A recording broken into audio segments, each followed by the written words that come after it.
Eh bien, salut les amis, c'est Gaming336. Aujourd'hui, on se retrouve pour une nouvelle vidéo. Aujourd'hui, je vais faire une vidéo un peu spéciale. Je vais faire une vidéo sur moi, sur ma vie que j'ai fait pendant 16 ans, bientôt 17. Donc aujourd'hui, je vais lire un texte que j'ai écrit ce matin, que j'ai mis 1 heure et demie à écrire. Donc c'est normal si je commence un peu à pleurer parce que c'est l'émotion qui me vient comme ça. Donc aujourd'hui, voilà, je vais faire ça. Ah oui, aussi derrière ton écran, n'oublie pas d'ajouter des pouces like, des commentaires et partage et fais ce que vous voulez avec la vidéo. Faites-la tourner dans le monde entier, je m'en fiche.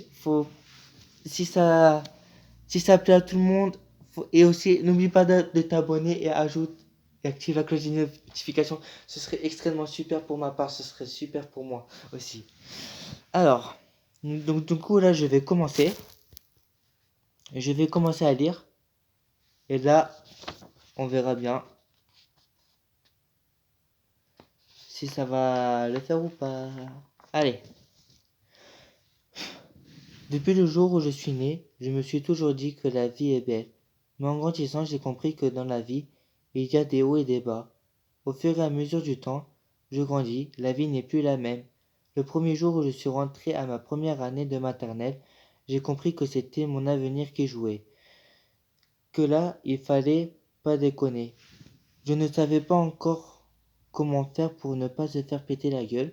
J'ai aussi appris que quand on tombait, il fallait toujours se relever, que là c'était la cour des grands. La première année de la primaire, je me disais toujours la même chose.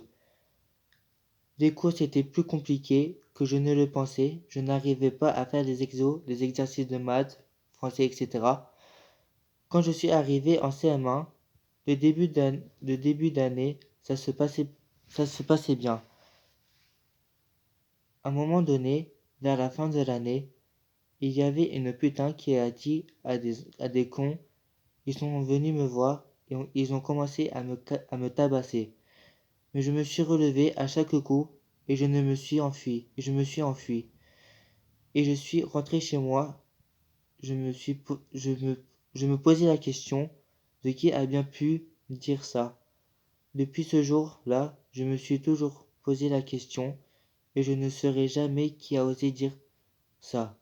À l'âge de 8 ans, avec mes sœurs et ma mère, qui étaient mariées avec notre vrai père est RIP.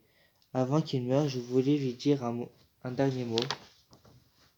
Je voulais lui dire que je l'aime et que je ne l'oublierai jamais. Un jour, il y a eu un autre homme qui est entré dans la vie de notre mère. Moi qui me disais qu'il était bien, mais en fait, c'est un gros mytho. Dans ma famille, mais dans ma famille, c'est des gros mythos. Un jour, ma mère est tombée enceinte d'une fille. Moi qui étais content, heureux, c'était une bonne nouvelle. Le jour où elle a pondu, accouché,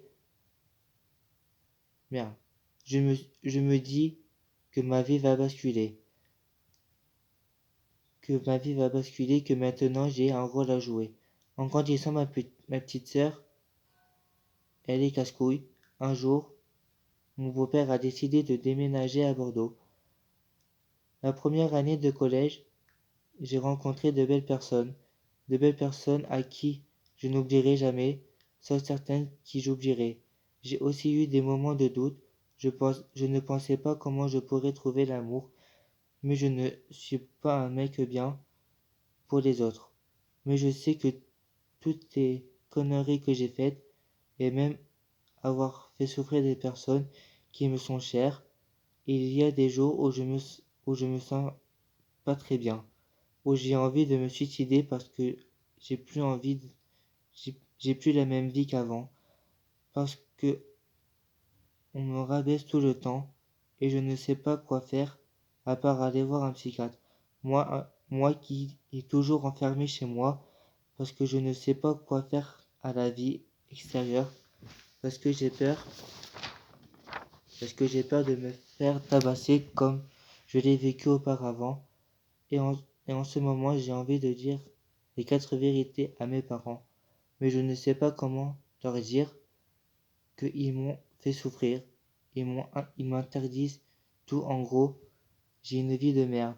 J'ai juste un vœu à faire, c'est d'aller sur la tombe de mon père et repenser à tous les moments, à tous les souvenirs que j'ai pu passer avec lui.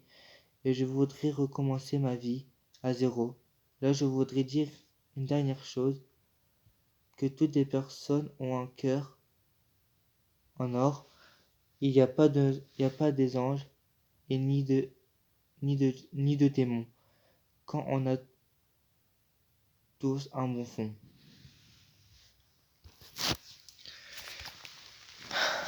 Et voilà les amis, c'est la fin de cette vidéo. J'espère que ça vous a plu. Donc là, tout ce que j'ai marqué là, c'était tout ce qui était harcèlement et tout ce que j'ai pu subir pendant tout ce que j'ai pu subir jusqu'à 16 ans de souffrance. Et du coup, c'est la fin de cette vidéo. J'espère que merde. J'espère qu'elle te fera kiffer. Et surtout, n'oublie pas une dernière chose. Fais tourner cette vidéo, ça me ferait extrêmement plaisir. Bye bye les gens. Tchuss.